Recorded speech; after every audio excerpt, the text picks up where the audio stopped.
Bismillahirrahmanirrahim. Assalamualaikum warahmatullahi wabarakatuh. Alhamdulillahilladzi anzala rahmata wal maghfirata wal barakata was salamata was sihhata wa quwwata fi kulli ahli baitihi wa li sunnati wal jamaah ila yaumil qiyamah. Asyhadu an la ilaha illallah wa la syarika lah. Al mulku wal hamdu yuhyi wa yumiit wa huwa hayyun la yamutu bil khair wa ala kulli syai'in qadir. Allahumma shalli ala sayyidina Muhammad wa ala ali sayyidina Muhammad. Amma ba'd. Alhamdulillah, segala puja dan puji tetap milik dan bagi Allah SWT. Salawat dan salam pun selamanya tetap menjadi milik Kanjeng Nabi Muhammad SAW, pada keluarganya, kepada para sahabatnya, dan juga pada semua umat hingga akhir zaman. Alhamdulillah, pada kesempatan hari ini saya Al-Fakir Alawi Nurul Alam akan menjelaskan sebagian dari keterangan yang berhasil dikumpulkan dari para alim ulama. Dan semua ini diambil dari karya saya yang terbaru, yaitu Fadilah Amal min Asril Mustafa. Jadi kita pada hari ini akan membahas tentang telaah mistis dan logis kalimat ta'ud. Hanya sebelumnya masuk dalam kalimat ta'ud itu sendiri dan apa kegunaannya, izinkan saya untuk menjelaskan dulu tentang secara ringkas siapakah iblis. Dalam riwayat yang masyhur bahwa kita semua mengetahui juga memahami bahwa iblis itu berasal dari kata ablasa yang berarti puncaknya keputusasaan. Jadi iblis berarti adalah makhluk yang berputus asa dari rahmat Allah dan kasih Allah Subhanahu wa taala. Iblis merupakan setan dari golongan jin. Hujatul Islam Al-Imam Al-Ghazali dalam kitabnya Mukasyafatul Qulub, beliau juga meriwayatkan, menjelaskan tentang sosok iblis laknatullah sebagai berikut. Yang pertama, bahwa iblis di langit pertama itu memiliki nama Al-Abid atau ahli ibadah. Langit kedua, beliau adalah Az-Zahid atau ahli zuhud. Langit ketiga namanya Al-Arif, ahli marifat. Langit keempat Al-Wali atau kekasih. Langit kelima disebut dengan At-Taqi, ahli takwa.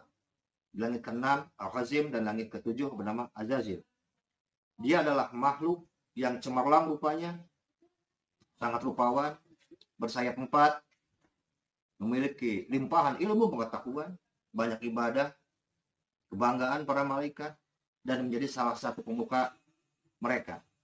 Pemimpin malaikat-malaikat Kurubiyun, dan masih banyak lagi predikat lainnya yang disandingkan kepada iblis laknatullah ini.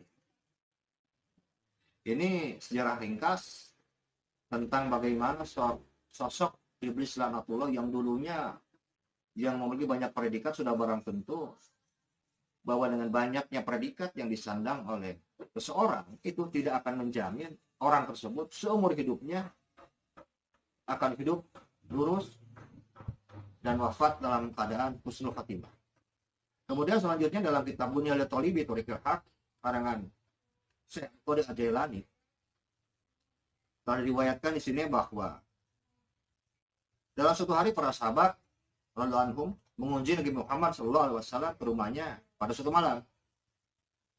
Di antara mereka yang hadir waktu itu adalah Abu Bakar, Umar, Utsman, Ali, Salman, dan Ammar bin Yasir radhiyallahu anhu. Sampainya mereka di rumah, kemudian mereka melihat di kening Nabi Muhammad SAW berkeringat. Padahal waktu itu adalah malam-malam dan dalam keadaan dingin. Sehingga tetesan-tetesan keringat beliau berjatuhan bagaikan mutiara, butiran-butiran mutiara. Pada saat itu beliau mengusap keringatnya sambil berkata, semoga Allah melaknatnya sebanyak 3 kali. Kemudian beliau mengusapkan tangannya ke dahinya. Melihat kejadian aneh ini, kemudian Sayyidina Ali bin Abi Thalib bertanya kepada Nabi Muhammad SAW dengan nada keheranan, ya Rasulullah, demi ayahku, demi engkau, dan demi ibuku, siapakah yang engkau maksud pelaknatan 3 kali tersebut? Kemudian beliau menjawab, yaitu iblis yang sangat keji, musuh Allah. Sesungguhnya ia memiliki anak sebanyak 7 orang. Dari masing-masing ini diberikan tugas masing-masing, kata Rasulullah. untuk menggoda dan menyeret anak cucu Adam untuk berbuat dosa dan maksiat. Ketujuh anak ini, yang pertama adalah Muhdis, yang bertugas menggoda dan menyeret para alim ulama agar mereka menjadi kufur. Yang kedua, hadis, tugasnya itu merusak sholat seseorang, sehingga sholatnya menjadi sia-sia, tidak bernilai. Yang ketiga adalah Zalbanun, yang bertugas membisiki para pedagang di pasar akan mengurangi timbangan, berdusta tentang barang dagangan mereka dengan cara memuji-muji barangnya agar laku terjual. Yang keempat adalah Batar, bertugas agar membuat manusia selalu mengeluh dan berkeluh kesah di saat tertimpa musibah, sehingga hilanglah pola kesabaran dari mereka. Kemudian Rasulullah melanjutkan, sedangkan yang kelima bernama Mansud, dia bertugas membuat berita-berita bohong, menimbulkan pergunjingan, permusuhan, dan pertengkaran di antara manusia sehingga mereka menjadi terpecah belah. Yang keenam adalah Wasim, yaitu bertempat pada dubur laki-laki sehingga membangkitkan nafsu syahwat laki-laki untuk menjidominya, sehingga terjadi perzinahan antara laki-laki dan laki-laki. Yang ketujuh adalah Akwar, bertugas untuk memerintahkan mencuri pada manusia. Kemudian juga sabda Rasul yang lain bahwa ada setan yang suka mengganggu ketika sedang berwudu, namanya Wahlan. Maksud setan Wahlan ini adalah untuk mengganggu manusia sehingga mereka mampu menggunakan air secara berlebihan. Mereka seperti yang berpesta poya, menggunakan air dengan sangat banyak, melampaui batas. Dan ini sering kita lihat bahwa banyak orang yang mengucurkan keran dengan besar, dengan airnya menciprat kemana-mana. Padahal Rasulullah SAW dalam beberapa riwayat apabila beliau berwudu itu tidak pernah lebih dari 1 liter. Tapi kalau kita mungkin berliter-liter. Inilah salah satu godaan setan Wahlan yang selama ini mungkin tidak kita sadari ketika dalam berwudu. Kemudian juga diriwayatkan masih dalam kitab yang sama, dalam kitab Bunyal Talibi, bahwa setelah Allah Subhanahu wa taala mengutuk iblis, dia menciptakan istrinya yang diambil dari bagian tulang sebelah kiri rusuk iblis. Sebagaimana diciptakan Siti Hawa dari sebagian tulang rusuk Nabi Adam alaihissalam.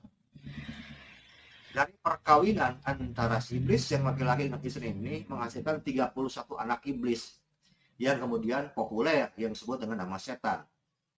Mereka lah yang cikal bakal semua setan yang selanjutnya yang jumlahnya sangat banyak, baik di daratan ataupun di lautan. Setiap anak iblis itu melahirkan 10.000 anak laki-laki dan anak perempuan.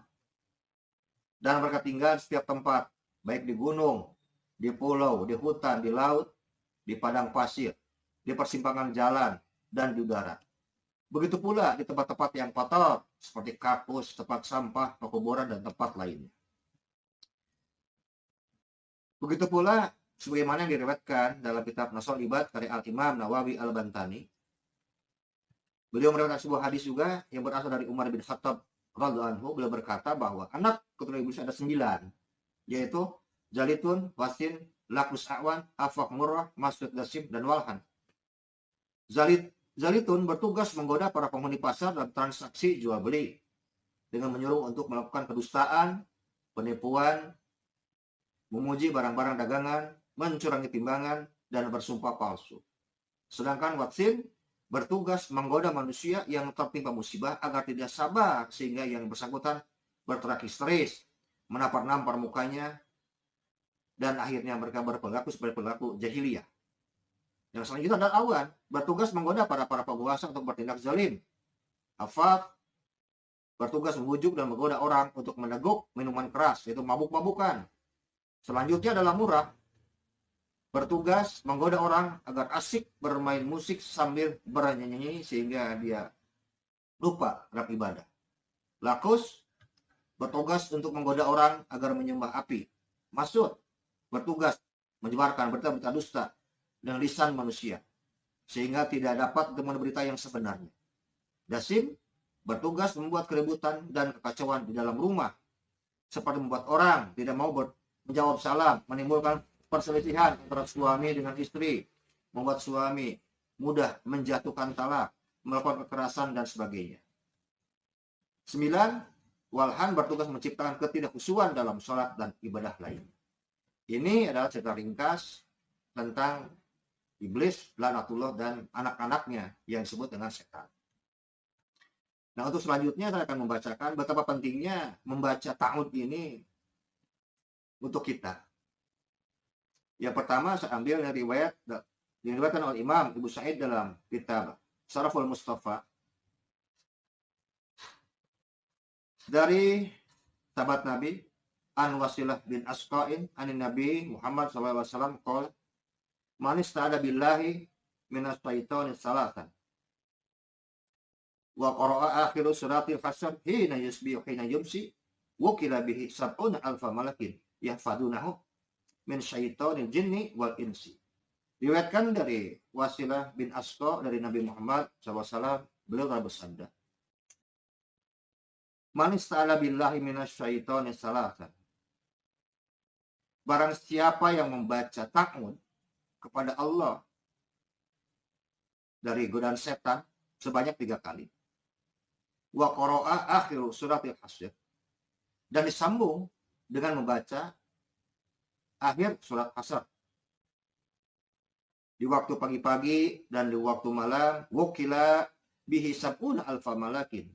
Maka Allah akan mengutus kepada orang tersebut yang membacanya 70.000 malaikat yahfadunahu untuk menjaga dirinya min syaitonil jinni wal insi, dari godaan-godaan setan yang dalam bentuk jin dan dalam bentuk manusia. Kalau kita melihat salah satu hadis ini, betapa sayangnya Allah pada kita. Karena setan bentuknya gaib, sudah barang tentu Allah akan memberikan perlindungan dengan makhluk gaib pula. Dan dengan ini Allah tidak pernah membiarkan hamba-hambanya sendirian. Allah memberikan pembelaan pada kita untuk mengutus malaikat untuk menghadapi, melawan anak cucu iblis yang bernama setan-setan yang tadi yang jumlahnya sangat banyak. Sudah barang tentu ini dibacanya pagi-pagi. Bisa setelah sholat subuh ataupun dalam sholat duha. Dan satu lagi dibaca pada waktu malam hari. Jadi sangat sayang apabila kita tidak membaca amaliyah yang khusus ini dari Nabi. Sudah barang tentu dalam satu hari satu malam bisa dikatakan bahwa kita ini diganggu oleh setan tanpa ada bantuan dari para malaikatnya Allah yang akan membantu kita untuk mengusir, untuk menggendir, untuk menghalau setan-setan tersebut. Kemudian dalam riwayat yang kedua, dalam kitab Musnad Abu Ya'la, diriwayatkan an Anas qala Rasulullah sallallahu alaihi wasallam man ista'ana billahi fil yawmi 10 maratin min as-syaitan wa qul lahu wakilallahu bihi malakan yaruddu anhu syayatin. Dari Anas bin Malik telah bersabda Nabi Muhammad sallallahu alaihi wasallam, barang siapa orang yang membaca ta'awud berlindung pada Allah di dalam satu hari sebanyak 10 kali dari godaan setan, Allah akan mewakilkan pada orang tersebut malaikat untuk menangkal, untuk menolak setan-setan darinya. Jadi dalam riwayat ini 10 kali dibaca. Ta'awud yang tadi, a'udzubillahi samil alimi minasyaitonir rajim 3 kali, kemudian kita membaca surat Al-Hasr yang terakhir yang dimulai dari wa'uladzi la ilaha illahu alimul ghaibi wasyhadati warahmanur rahim wallahul ladzi la ilaha illahu al-malikul quddus salamul mu'minul muhaiminul azizul jabbarul mutakabbir subhanal amma yusyrikun wallahu khaliqul bari'ul musawwirul asmaul husna yusabbihu lahu ma fis samawati wal ardi wa huwal azizul hakim 3 kali. Dan ini 10 kali dibaca. Tidak ada ruginya kita baca 10 kali karena kita kan butuh perlindungan dari Allah melalui para malaikat yang akan menghadapi setan-setan dalam bentuk jin dan manusia. Jadi sekali lagi ini adalah amaliyah yang ringan yang dibaca sebanyak 3 kali, riwayat yang keduanya dibaca 10 kali. Kemudian dalam riwayat yang ketiganya ini dalam kitab Sahih Ibnu Hibban, Al-Imam meriwayatkan kepada kita bahwa Rasulullah SAW telah bersabda, man qala hina yusbihu bismillahilladzi la yadurru ma ismihi yang fil adi wala fis samai was samiul alim salah samarrat Barang siapa yang membaca di pagi hari Bismillahilladzi la yadurru ma'asmihi syai'un fil ardi wala fis samai wa huwas samiul alim 3 kali. Lam tafjahu faji'ahu bala'in hatta yumsiya wa in qalaha hina yumsi halam tafjahu faji'ahu bala'in hatta yusbih. Barang siapa orang yang membaca lafaz yang tadi, maka tidak akan datang kepadanya secara tiba-tiba malapetaka hingga malam harinya. Begitu pula bila dibaca pada waktu malam hari, tidak akan datang kepadanya secara tiba-tiba malapetaka hingga waktu pagi hari. Jadi bisa kita gandengkan amal ini antara ta'awudz yang tadi, surah Al-Asr, dan pembacaan yang barusan. Kemudian masalah satu lagi, asror dari lafaz Bismillahirrahmanirrahim. Saya ambilkan satu contoh saja. Saya ambil ini dari kitab Khazinatul Asrar halaman 90 karya Imam Muhammad Hakim An-Nazili, bahwa Rasulullah SAW bersabda, waman dawam ala qiraatiha kullu yawmin alfa maratin qalallahu hajatahu bil yusra fid dunya wal akhirah. Barang siapa yang mendawamkan bacaan Bismillahirrahmanirrahim dalam satu harinya 1000 kali, akan dikabulkan hajatnya oleh Allah dengan mudah di dalam urusan dunia dan akhiratnya. Mudah-mudahan apa yang sudah terangkan secara ringkas ini, dari mulai pembacaan ta'awudz, lafaz bismillah, bisa kita amalkan sebagai benteng penjagaan dari godaan para setan yang begitu luar biasa, baik dalam bentuk manusia ataupun bentuk jin. Dan yang terakhir juga, masalah pengamalan lafaz Bismillahirrahmanirrahim. Dengan sabab lafaz tersebut dibaca satu hari 1000 kali, maka Allah akan mengabulkan hajat-hajat kita semua. Mudah-mudahan ada manfaat dan barokahnya untuk kita semua. Wallahu muwaffiq ila thoriq. Wassalamualaikum warahmatullahi wabarakatuh.